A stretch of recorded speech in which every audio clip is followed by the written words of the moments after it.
Season's greetings, and thank you for joining Habitat for Humanity Seattle King County for this virtual panel discussion. It's the first in a series of online discussions we'll be doing on affordable home ownership and advocacy. My name is Ross Reynolds, and today our focus will be affordable housing and the upcoming 2023 Washington State Legislative Session. What state money is available, what else is needed, and where will it come from? And to start, let me introduce you to our panel. Patience Malaba is Executive Director of the Housing Development Consortium. Patience, just tell us a little bit about what is the Housing Development Consortium? Well, thank you, Ross. You had me for a moment there with the music and wanting to stay here and just stay in the spirit of the holiday season. And it's wonderful to see the heavyweight audience you have here. Such a delight. Just a little bit about the Housing Development Consortium. We are a membership association with more than 200 members working across King County in cross-sector partnerships to effectively address the affordable housing crisis. Habitat happens to be one of our great members in the region. And a lot of the work that we're really focused on is how do we effectively ensure that people with limited incomes have increasingly opportunities to access affordable housing across the community. Great. Dan Bertollet is Director of Housing and Urbanism at Sightline. Dan, how would you describe Sightline and your role with it? Thanks, Ross. Hi, everybody. Great to be here. So Sightline is a public policy research center. We're based in Seattle. Our mission is to make the Pacific Northwest a global model for sustainability. We have a staff of about 20 now, mostly in the Seattle area, but we also have people working in Oregon, Idaho, Montana, and Alaska. And so our definition of sustainability is pretty broad. We've been involved in a wide variety of policy work over the years. Right now, we have 4 programs going. One on democracy reform, which is basically better voting systems. We have a program on working on the transition away from fossil fuels, another program on sustainable forestry, and lastly, a program on housing. And that's the program I direct. Great, thanks, Dan. Yeah. Also with us, Ryan Donahue, Chief Advocacy Officer for Habitat for Humanity, Seattle King County. And Ryan, for those of you not familiar with you and the organization, just tell us a little bit about Habitat for Humanity and your role in it. Absolutely. I also want to start off thanking both you, Ross, the panel, as well as all of those who are here and all those who are still making their way into the Zoom room. As Ross said, my name is Ryan Donahue. I'm the Chief Advocacy Officer for Habitat for Humanity, Seattle, King, and Kittitas counties. Our mission and really our goal as an organization is really quite simple. We're working to build a more affordable place for everyone to call home. Our goal is to build a world where everyone has a safe, decent, and affordable place to live and to call home, and that's what we're working on. We do that at the state legislature. We do it at the city and county level, and we do it by quite literally building homes in neighborhoods all across King County and all across Kittitas County. Great, thank you, Ryan. And thanks for all of our panelists for joining us today.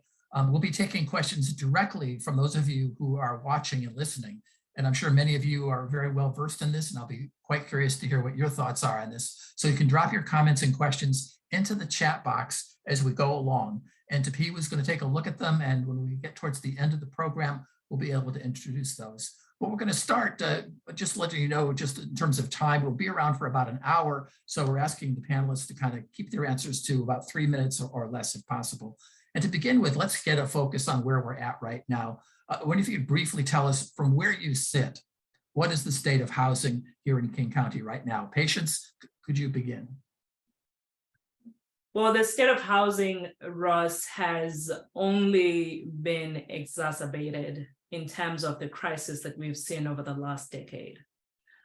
There's an article that was in the King 5 News today covering the Puget Sound Regional Council's regional housing report that's showing that rents and home values have only skyrocketed. and home ownership opportunities have become even less possible, in particular for folks who are people of color in our region. The other reality is that with all of the rent increases, it really goes back to the basic economics 101 of we just simply don't have enough housing that's being produced. We have not produced enough housing since the recession era, and our job growth has continued to outpace how much we're producing housing, period. In fact, at the state level, the Department of Commerce has projections that are showing that by 2044, we need 1 million homes just to make sure that people are not paying more than 30% of their income towards housing. And when you zero that down to King County, it comes down to a 304,000 homes that we need. And a good chunk of that has to be for folks who are in the lower income round. So we have a reality that we've continued to have a lack of housing. A lot of it is sustained or chalked by our policies that have not allowed the production of housing. When you zero in on the home ownership piece, you'll realize that the access to missing middle housing in our market is the big opportunity that we have. But folks don't have access to that because it's a limited supply. So it's very much. What is the missing middle for people not familiar with that phrase?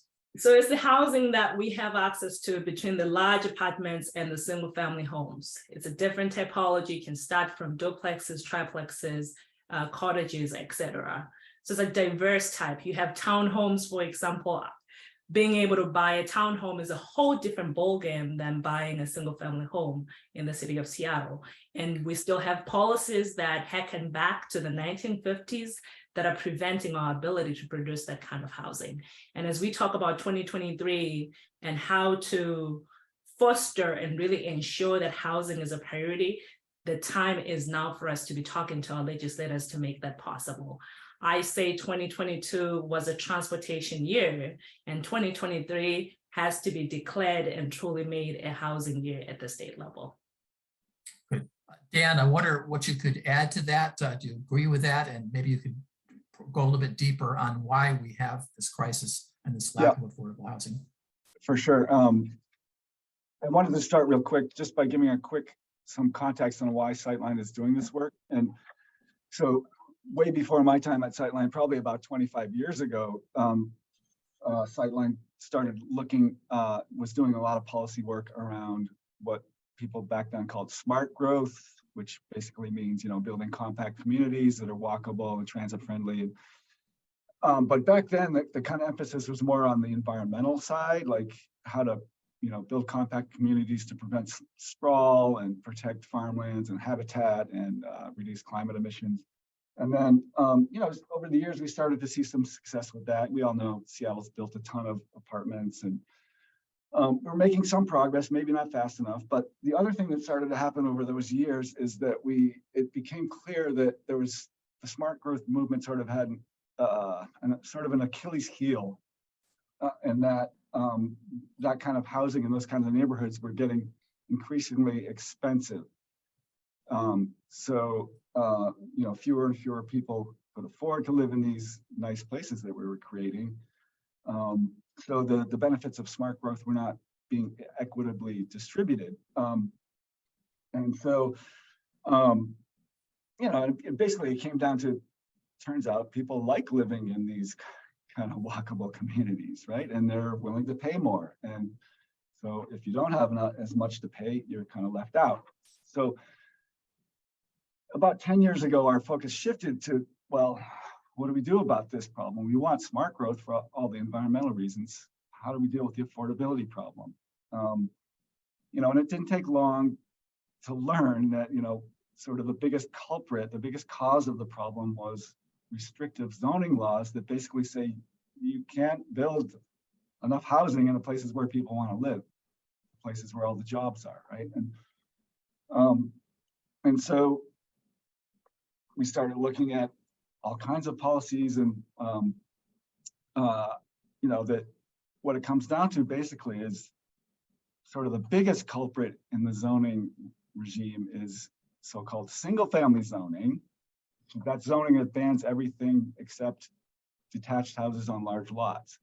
And in King County cities, rule of thumb, most cities, pretty much all cities, set aside at least 3/4 of the land where it's legal to build housing just for single-family houses. So you can see that it's hard to build a compact community when so much of the land is set aside for places that can't be compact. And if that's too little, do you have in your mind a percentage that would be right? With 50% of land being set aside for single family housing, 25%? Speaking as the think tank idealist, I'd say 0%. The other side, the other piece, the other kind of ugly history of this kind of zoning, which Patience alluded to, was that it was basically invented to exclude African Americans. After the Supreme Court struck down laws that explicitly excluded by race, people figured out that, well, we could exclude by basically through economic means. And so that zoning, you know, the segregation caused by that zoning as it was originally invented, it still exists today, and you can see the same pattern. So, yeah, so that's another reason to say that there should be 0% single family zoning. In city, yeah. Yes, yes. Ryan, let's turn to you. What is the state of housing here in King County? Maybe you could talk a little bit more about this racial homeownership gap. Absolutely. So first, I would note, as far as the state of housing and the state of affordable housing, in the words, or essentially to follow that model, the state of housing is bad. We're in bad shape. And I think it's important that we recognize that as a society. As it stands right now, we are hundreds of thousands of units across the state that we are short in overall housing units. And as Patience added, roughly a half of those or more specifically need to be allocated for those earning less than 50% area median income, I believe. It is a situation that simply is untenable. If you were to go try and buy a home today, and I'll be honest, I work at Habitat for Humanity and we build affordable homes for people, but I don't own my own home. I'd love to. I want to be able to someday, and I'm working on that. But when I look at the average home price for a home in King County, as of quite literally right now, it's $760,000. And I'll note that's actually down from a recent peak. If you look at the city of Seattle itself, it's $810,000. On the east side, last I checked, which was a little while ago, admittedly, we're talking in the neighborhood of $1.4 to $1.5 million. That puts home affordability out of the range of basically everybody, particularly those who've never been able to have a home. And then when we throw in the fact that the zoning laws that we have in place, as both Dan and Patience have mentioned, have explicitly excluded people of color, and in particular the Black community, from being able to access homes and have the opportunity of owning your own home. Reality is, what we have today makes it so we cannot close the racial wealth gap. We cannot close the racial homeownership gap until we fix this problem. One of the things that we at Habitat do, and we're really proud of, is that we try and make sure we work very actively to make sure that we are serving the entire community. As I said at the beginning, our mission is to build a world where everyone has a safe, decent, and affordable place to call home. And we mean everyone. If you look at the history of Habitat, we actually got started in a very small rural community in Georgia in the 1940s, 1950s as Coanoa Farms, and I probably mispronounced that, so I apologize for those of you who know, out in Americus, Georgia. And in that neighborhood and in that community, they built integrated communities that had people of all races and genders living right next door to one another. And that was in rural Georgia in the 1940s, 50s, 60s. That is not something that was necessarily considered something you can do out there. We continue that tradition here at Habitat and work to make sure that we are working to build that world where everyone has a place to call home. But it's tough. it's really tough. And that's one of the things that, we're really glad to be a part of the work. We're really glad to be partners with folks like with Dan over at Sightline Institute and patients at HDC and so many others to be working on the policy space as well as the actual physical building of homes. I know HDC has come out and done a build day with us. We'll have to get Sightline out there someday to make that happen. And there's so many of our partners that have literally come out and helped us build as well. So as far as the question is, what is the state of housing? Unfortunately, right now, the state of housing is bad, but there's hope on the horizon. And I think that's something that we're all working towards. Yeah, and so many conversations you have these days with people is about the difficulty in housing. Visible homelessness is still all around us, perhaps improved a little bit in some places. But we've got only a few weeks till the Washington State Legislature kicks off its 2023 legislative session. And one of the things they do is come up with a budget. And we just have some news on that today. The governor's budget is out, which is what the two houses will react to and modify or change. And I want to get to what the Democrats and Republican caucuses might want to do in a moment. But first of all, I'd like each of you to talk about what you read into the governor's budget. And then beyond the monetary things, there are a lot of other things the state legislature can do when it comes to zoning and other issues. Dan, I wonder if you could talk about what you saw in the governor's budget proposal out today. To be honest, I haven't had much time to digest it at all. Okay. And what would you, we'll shift to what you would like to see then. Well, I don't want to shift the topic too much, but the work that Sightline's focused on is all about zoning reform bills. And I can walk through all those if that would be appropriate right now, or if you want to switch over to Ryan or Patience on the budget stuff, that's up to. We'll get back to that. I know Patience will be able to speak to this, but let's start with what did you want to speak about? Like zoning is a huge issue as you've described. And what are some of the aspects there that we might see coming up in the legislature? So I think the first thing I want to say is that Sightline is focused on the zoning reform bills as a part of the solution to the housing crisis. There are, the way we think about it is as sort of three pillars that you need to solve the housing crisis. One is the zoning reform stuff to get at the supply issue. And then the two other pieces that we also have to address are funding and subsidy, which you just mentioned, and then also laws that protect tenants and improve housing security for renters mainly. And so anyway, I just want to emphasize Sightline supports those other two pillars, but we have limited staff time and our expertise is in the zoning policy. So that's what we focus on, but we strongly support all three pieces and they all work together and support each other. So anyway. In your quick perusal of the budget, did you see anything when it comes to zoning that stood out to you? I haven't even had a chance. Okay. Yeah. We'll do that. We'll do that the next time we talk. The nice thing about zoning reform is it doesn't cost any money. Right. You change the code. Anyway, so we've been doing this work since 2019. We started back then with a bill that would make it easier for people to do accessory dwelling units. ADUs is the acronym. That means basically mother-in-law apartments and backyard cottages. It's kind of the gentlest way you can add density to a neighborhood. And since then, we've been working on a whole slew of bills. And this year, there are more zoning reform bills in the works than ever before, because as Patience mentioned, we're hoping it's going to be the year of housing in 23.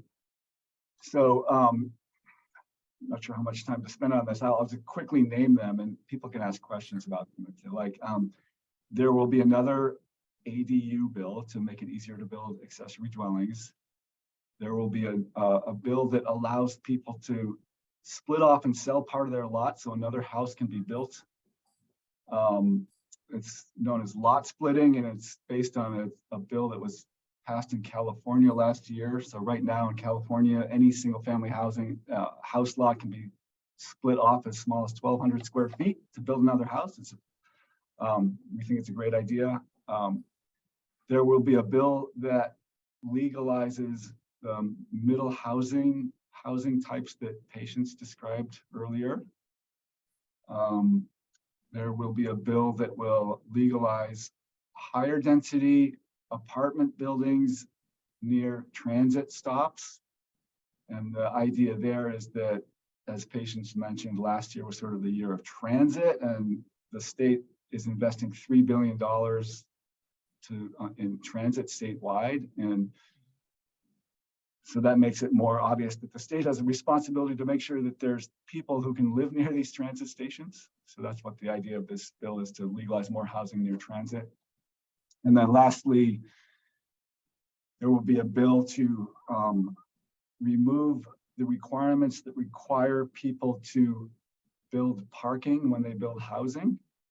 And, you know, of all the zoning policies, that one makes me more crazy than just about anything else. I think that we require building storage for cars and sort of prioritize that over housing for people in a housing crisis. So anyway, this bill would prohibit cities from requiring parking that has to be built with housing. So those are the main big zoning reform bills. There's a couple smaller ones that I could get into if people are interested, but Okay, I'll stop there. Ryan, let's go to you. I don't know if you've had a chance to look at the governor's budget. Put your first reflection on what's in there, maybe what's not in there, and other thoughts on, beyond what Dan has already talked about, other things that should be addressed by the state legislature when it comes to either funding or comes to the kind of specific regulations on housing. Yeah. So just for, I guess, to kind of make that clear, or just to make it clear, the governor's budget was announced, or the governor's proposal for the budget, I should say, was announced at roughly 2:30 today. So all of us, I'm sure, including probably a number of the people in the audience, as well as the entire panel, is processing it still kind of as we speak. Based on a fairly initial look at the budget, and as we all know, it's really when it gets down to the details, it's the nitty-gritty information. But when we look at the budget as it is today, or as it's been proposed by the governor today, the initial thought from my perspective is really exciting. I really do like what the governor has proposed. I think in particular, his allocation of roughly $75 million for home ownership funding is something that is quite literally groundbreaking, and both in the metaphorical sense and in the literal sense, groundbreaking. And we're really excited about that. That is a brand new investment in home ownership that we've never, ever seen before. Nothing even close to that. The amount of investment in rental supportive, or in supportive, permanent supportive housing and rental housing also is absolutely phenomenal. And it is fantastic and moving us in the right direction. Overall, really, it clearly shows that the governor sees this year as the year of housing as well. And his budget really reflects his priorities. As they say, you know, if you want me to see you want me to know your priorities, show me your budget. And I think the governor has made it very clear where a lot of his priorities lie. And in a lot of cases, that's housing. As far as policy goes, we also are going to be very much strongly supporting a lot of the policy bills that Dan mentioned earlier as well, in particular the zoning bill, or zoning bills, maybe is a better way to put that. Because the reality is that, as kind of Dan said earlier, we can't build the type of projects that we build nowadays in 80%, 75% of the city of Seattle. And that's roughly the same across the entire state. You know, where a lot of people, when they think of Habitat, think of the single family detached home with the white picket fence and all of that. And that's certainly wonderful and lovely. And, you know, we used to build those roughly 20 years ago. We unfortunately aren't able to build those anymore because we just simply cannot waste the land opportunity. Nowadays, the type of projects we build are duplexes, are triplexes. We have a condo project in two different condo projects in Capitol Hill. We have another condo project that's going up right nearby transit, talking about TOD, that we're going to be working on, that's going to be record breaking, that I'm not quite sure if I'm allowed to share all the details on that yet. But so a little bit of a preview. But we're really, what the governor is working on in particular when it comes to, and the legislature in general, when it comes to things like zoning reform and ending that exclusionary zoning and those exclusionary zoning policies, like I said, is going to be absolutely critical. We're really excited for what the future has, particularly in the budget and in the policy sense. So I think we have a lot of, like I said, we have a hope on the horizon, so. So Patience, do you agree with Ryan that the governor sees this as the year of housing and that's reflected in his budget proposal? Well, I believe that the governor sees this as a housing year, and as he should. We are at a point where the housing crisis just cannot wait for slow action, for small incremental changes, and we need bolder action. And I think the governor understands that. I did browse quickly through the budget, but I haven't gotten to a place of really digesting it. But if it's done right, we should have about $400 million plus for housing being invested, in particular for the Housing Trust Fund, looking at permanent supportive housing, homeownership being included over there, and some of the housing stability priorities being included. So if that is staying in, we're really excited to see that. I know the governor also is introducing a new concept of a bond measure that we are yet to evaluate and see how we collaborate and support and go forward in thinking about investing in more housing, because I think it's going to produce an additional 5,300 units on top of the 2,200 that he has with the current investments. So that's yet to be determined. But going back to the three-legged stool that Dan referenced in terms of the approach is the same approach that HDC comes at this work with, which is we need the zoning policies to change in order to support the housing production needed. We need funding invested for deeply affordable housing, and we also need the housing stability policies. On the front of HDC, we will be supporting a lot of the bills that both Ryan and Dan spoke to on the middle housing bill, recognizing that it is not panacea to the housing crisis. It is really essential that we change our zoning, but it does not address all of the affordability concerns. But we'll be showing up to support that change to happen now, so we allow more opportunities for housing production overall. Outside of that, we're focused very much laser as HDC on funding bills, because we have underinvested in affordable housing for over 3 decades now and continue to lag behind in producing that housing. So a couple of bills that I want to flag on that front. We are working on a REIT 3 bill at the state level. And Ryan has been a great work group member with fellow HDC members in drafting that bill. What is that? What does the REIT stand for? What does that mean? It's a real estate exercise tax. We will be allowing an additional tier at the state level, which is going to be a 4th, if not 5th tier. That's charging homes that are 5 million plus. And that tier is expected to produce about $220 million annually. That's going to be dedicated to the Housing Trust Fund. And the Housing Trust Fund invests in creating homes overall.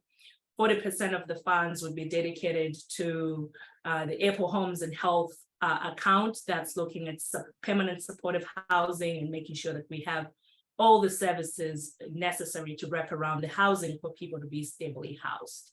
So that's one bill that we're looking at. It does have a local tier component to it, where we're looking for a local option, enabling a third REIT, which is the REIT 3, because we currently have different tiers of REITs that are allowed for Growth Management Act planning cities.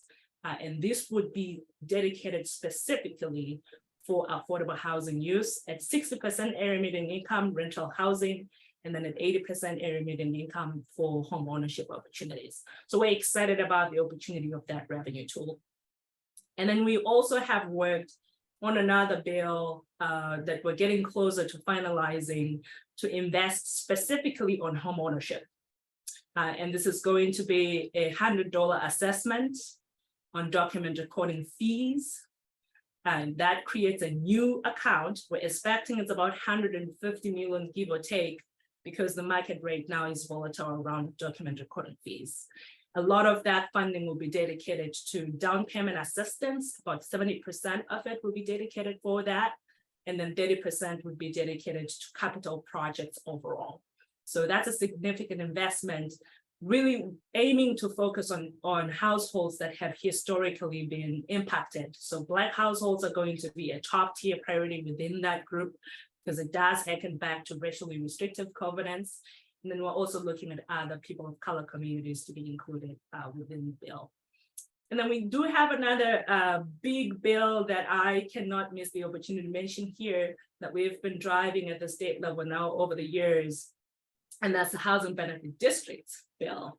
It's really looking at this big vision of how do we proactively go ahead of the $63 billion investment in transit infrastructure and do some massive land banking.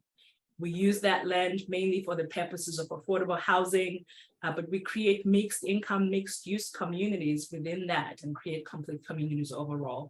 And there's some opportunity for it to tie with the transit-oriented development bill that Dan was speaking to.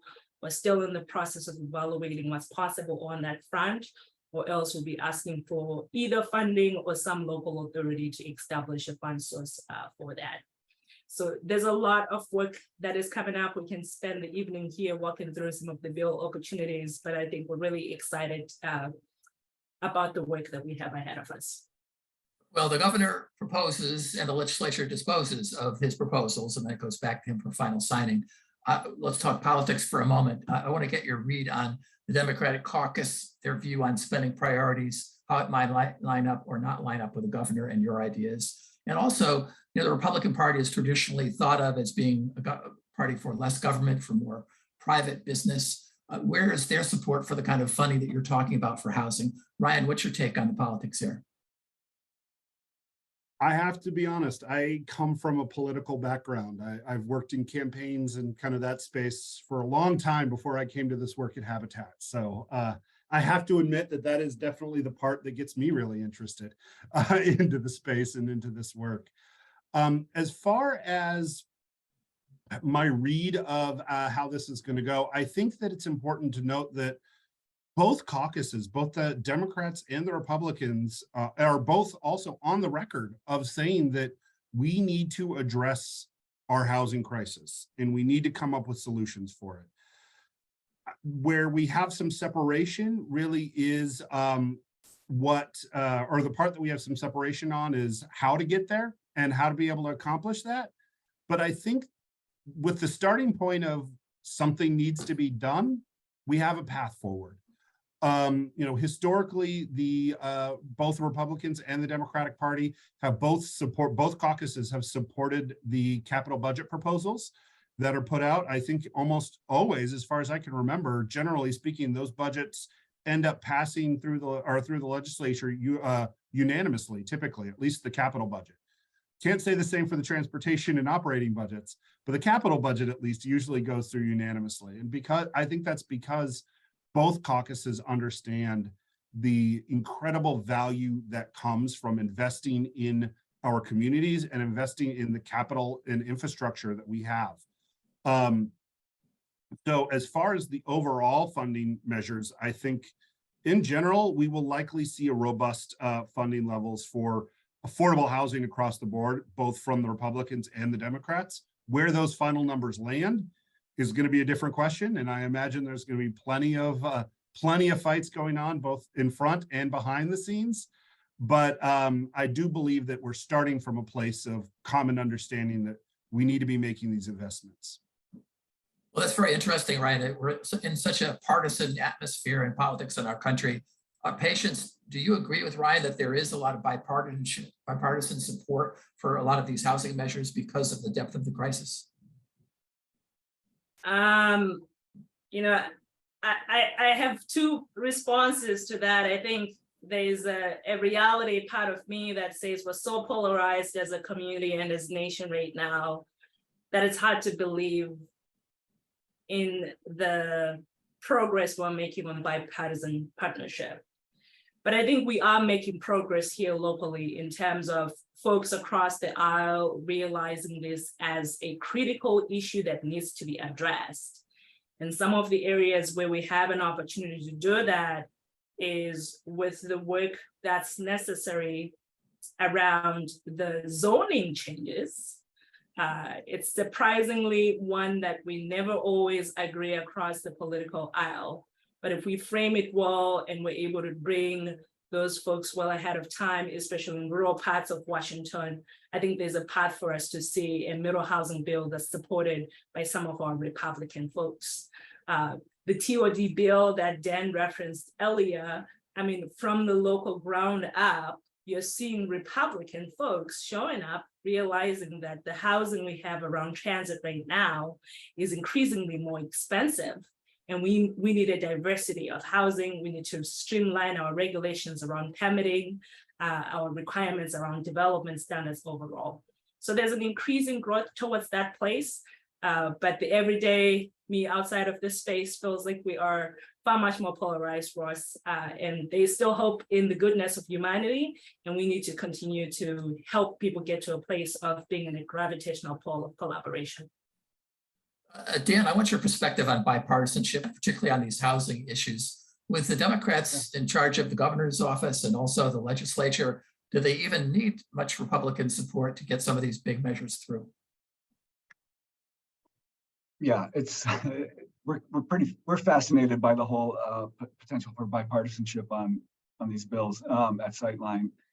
You know, one thing I just wanted to mention was that the Apple Health and Homes bill. That's an example of bipartisanship. That bill, I think, passed 98-2 or something like that in the House, right? That bill passed with a lot of Republican votes, so it can be done. But back to the zoning reform bills, just to expand a little bit on what Patience said. You know, since we started working on this stuff back with, again, the ADU bill back in 2019, we had bipartisan support for that bill. And we think it's, you know, based on experience in other places, we are strategizing to design these bills so that they can win Republican votes. And for example, in Oregon passed a bill in 2019 that legalized duplexes and fourplexes statewide. That bill would never have passed if it didn't have a few Republican votes. There was another more recent example. We have a person working up in Anchorage, Alaska, and they just 2 weeks ago passed an ordinance that removes parking mandates citywide in Anchorage, and it passed with a 12-0 vote on their assembly, which is a mixed bag of folks. And they're, you know, they have this crazy hard right mayor who was in favor of this as well. So there's this really cool kind of strange bedfellows thing that can happen. You know, Republicans kind of see it as, you know, like a property rights thing or like less government intervention. And then, you know, on the other side of the coin, some so-called progressive Democrats aren't comfortable with these kind of zoning reform bills. You know, they're suspicious of developers, or, you know, they want to preserve neighborhood character and all that kind of stuff. So we know that we may lose some Democrat votes, but we hope to make them up with Republican votes. Montana is another example. Montana is, everything's controlled by Republicans there. We've just started working in Montana, but in their next session, there's going to be several zoning reform bills proposed by Republicans, similar to what we're trying to do here in Washington. It's really, really great and really amazing. So yeah, I think that's all I got. Okay, I want to get to. I was Yes, just go going to ahead. add, the only other thing I would add is that even here in Washington State, in the last legislative session, the zoning proposal that got through the state Senate, or got through the at least the Housing Committee on the state Senate, was passed with only one no vote. Republicans and Democrats supported it in the state Senate, at least in the Housing Committee. So this is something that even here in Washington, bipartisan support is definitely possible. But it wouldn't be the first time I've been called an idealist, so that's okay. I want to get to some of the questions and comments from people who are part of listening and watching to this. But first of all, we've talked about the governor, we've talked about the Democrats, we've talked about the Republicans.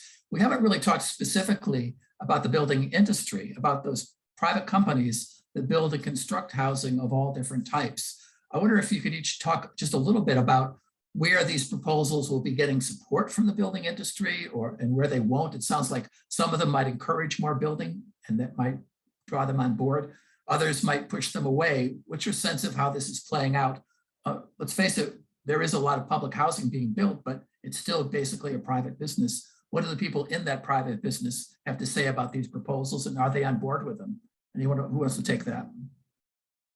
Sure, I can take that, Ross. I think the Housing Development Consortium has 200 members who represent across the board nonprofit organizations who develop housing, private developers, folks in the private business industry, public funders, and across the board, some of the community-based organizations as a part of the work. So in terms of the support for these policies, our support is representative of some of that community support around the changes on zoning, the changes on streamlining permitting overall. I would be surprised if we saw any opposition from the Master Builders Association. They have been a great partner on Black home ownership, supporting some of these policies. So in terms of the representation of different building community representatives, there has been so far clearly strong support. Great. I will get to your questions and comments in just a moment, but one final question for each of you to kind of jump in on. These are really wonderful goals. All of us would like to see more affordable housing. Everybody should have a home. But if people who are watching and listening are kind of inspired by what you're doing, what can they do to help? How can they jump in, Patience? Well, Jesse Simpson is on the call. He is our government relations and policy manager.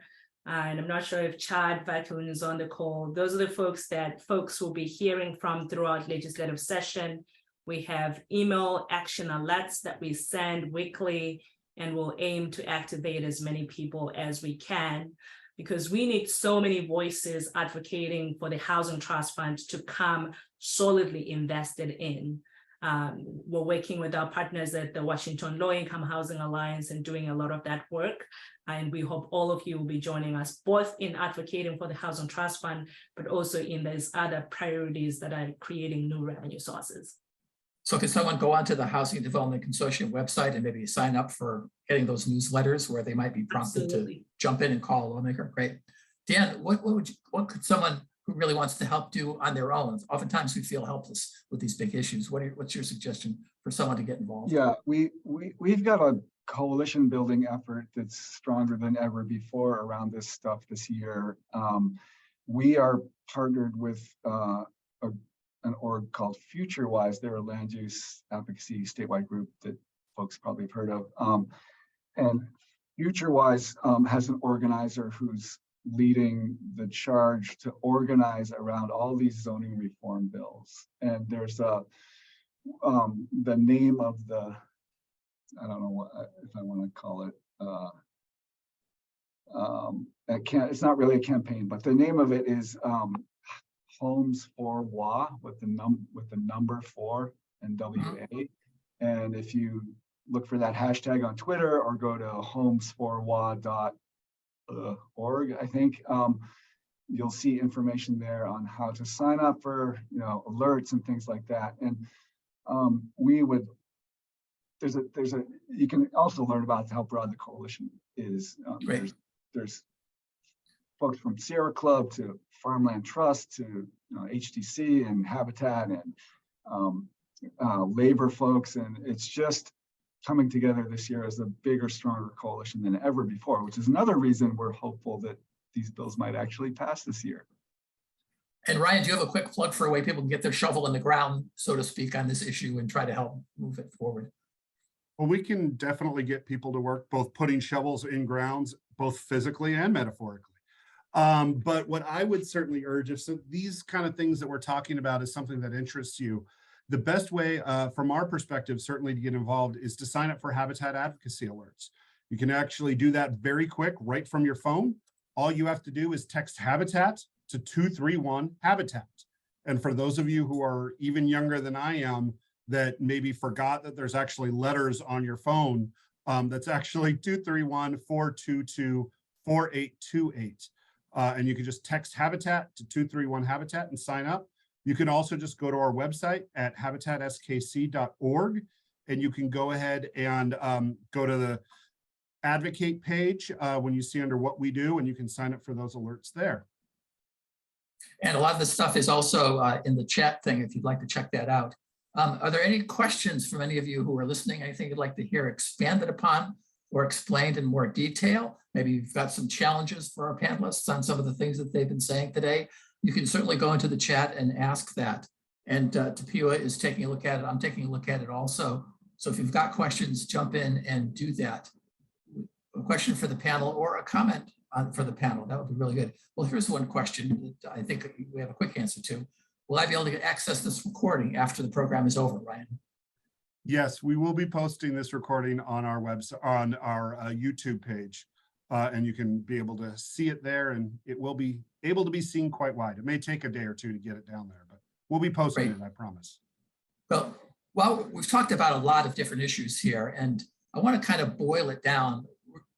Jump on chat if you've got your own question. I got plenty if you don't. If you could accomplish one. Ross, Yes. I believe that Tapua has some questions from the Oh, audience. Tapua, go right ahead. Yeah, so we have two questions from great. Nagar Potts.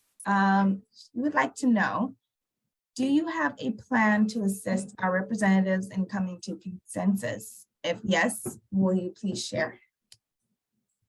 How will you help the representatives come to consensus? Well, Tough one. I can share some of the legwork we've done. It already feels like the legislative session began 4 months ago. We've been in this process of coalition building with the legislators themselves, alongside stakeholders in rooms, thinking about this three-legged pillar of the work to say, what are we doing on the zoning front, what are we doing on the subsidy or funding front, and what are we doing on the housing stability front? And a lot of that is now spilling out to some of the community-based coalition building that Dan was speaking to earlier with Sightline and FutureWise and other organizations on the Homes for War. So we've done some legwork. There's still a lot more work to be done, quite frankly, on the consensus building once the bills have been introduced.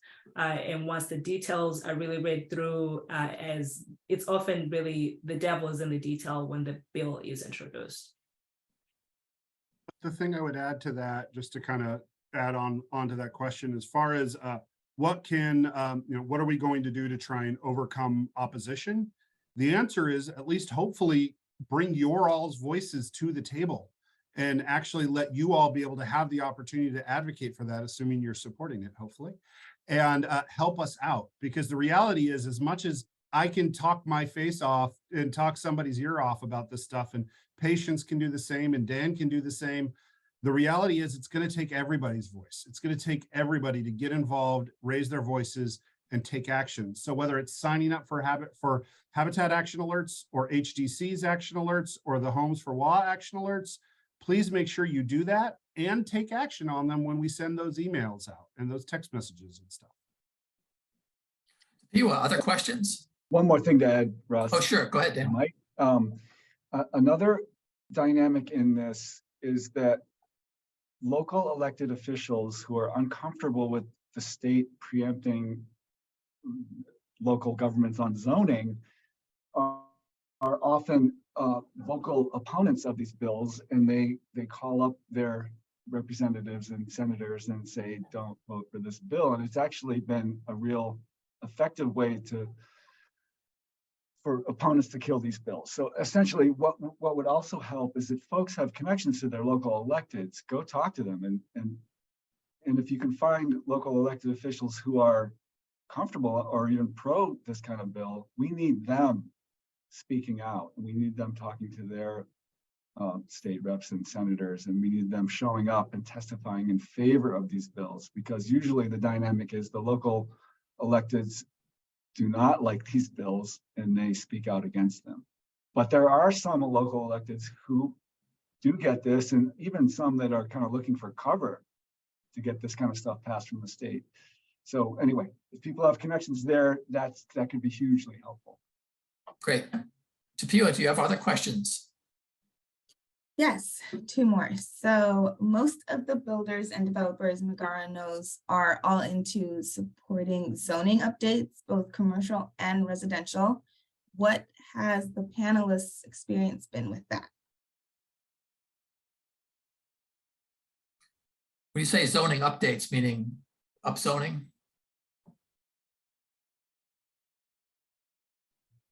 I think what it's referring to zoning updates, it's also referring to currently at the city level, we're going through really across King County and a lot of other places across Washington, we're going through a comprehensive plan update cycle, which gets super deep into the weeds. So I apologize for everyone who's about to hear this.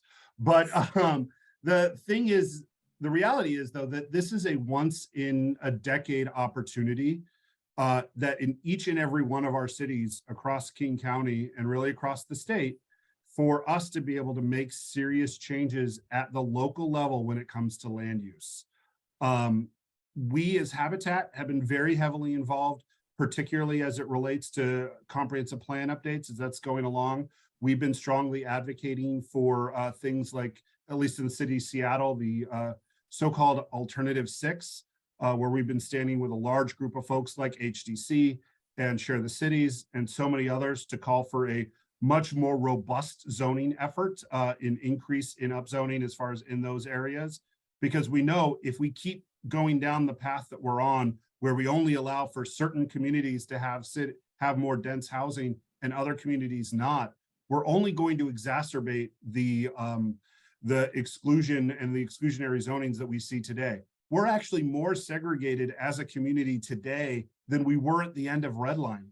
And in large part, that's because of the way that we've used our land use codes. We're really excited that a lot of cities are doing that. We're involved in Seattle, we're involved in Bellevue, we're involved in a lot of different places. I know we're frequently finding ourselves with our friends over at HDC at basically every one of those places, and they're probably beating us to it at most of the others. So there are a lot of different folks that are out there making sure to advocate for that. And it's not just the city of Seattle. This is going on across the entire county. So in every jurisdiction you're in, you have that opportunity to get involved if you want to today. And Tapio, was there another question from an audience member? One more. So Okay. will you share your talking points with legislators? That is, what are you saying when you are in front of them?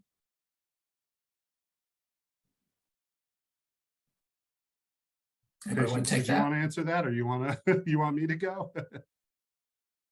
Well, as far as our talking points go, we at Habitat are very public about everything that we're standing for and what we do. You can actually check out our legislative agenda on our website. I kind of already put it in the chat earlier today, and I can put it in there again. We actually, one of our blog posts that we have on there outlines our legislative agenda. We're also going to be including that in including those same talking points in the letters that we're asking people to write. That will be very easy to do when you sign up for our advocacy alerts. You just have to put in your name and address and it sends it for you basically. And we're going to be very much having those conversations and making it very clear, because when it comes down to it, I think we all know that we need to fix this, and it's something that needs to be done today. So that's essentially what I would say. I see Dan added something in the chat as well. He probably wants to add on to that a little bit. Yeah, go ahead, Dan. Nothing much more to add other than to point out that Sightline has spent a lot of time thinking about how to talk about things like rezoning to allow middle housing. And the link that I put in there gives some tips on how to talk about that. So instead of saying, we're going to end single family zoning, which sounds like you're taking something away, you say, we're going to re-legalize modest middle housing types to give people more options, right? There's some simple stuff like that. And, you know, it's true. We're not trying to, it's not deceitful. It's not just messaging, it's real. Yeah. Well, And a lot of that messaging research that Sightline has done in the past has helped us pass policies across the region. So I want to underscore how impactful it is. But one thing I drove from the question that the audience member is sharing is that it's important for us to educate legislators on our priorities. I think assuming that legislators will support housing priorities without all of you as advocates really rallying around and providing the details of why you're supporting what you're supporting, it doesn't get us to an impactful place. But if you can provide those tools for them, they can become better champions. We also have an advocacy agenda as HDC. We'll also be releasing talking points that will be available for both the public, our members, as well as partners. So happy to be a resource on that front as well. Our time is done, but I really want to thank Patience and Ryan and Dan for their answers to all these questions. I learned a lot from this, and I'd like to thank those of you watching and listening for joining us today. I hope you enjoyed it also, and it maybe gave you some ideas about some things to do. We're going to continue the series that'll be talking about some of these issues as it goes through the legislature. So stay in touch and we'll let you know more about it. And also, thank you for supporting Habitat for Humanity, Seattle King County's virtual speaker series. We can't do this work without your investment of time and financial support. And to find out how to get involved, you can go to https://habitatsKC.org. Just look at habitatskc.org, and I think you'll find the Get Involved tab there. Thanks so much for your time today, and thanks again for joining us. So long, and have a great evening and a happy holiday. Thank you.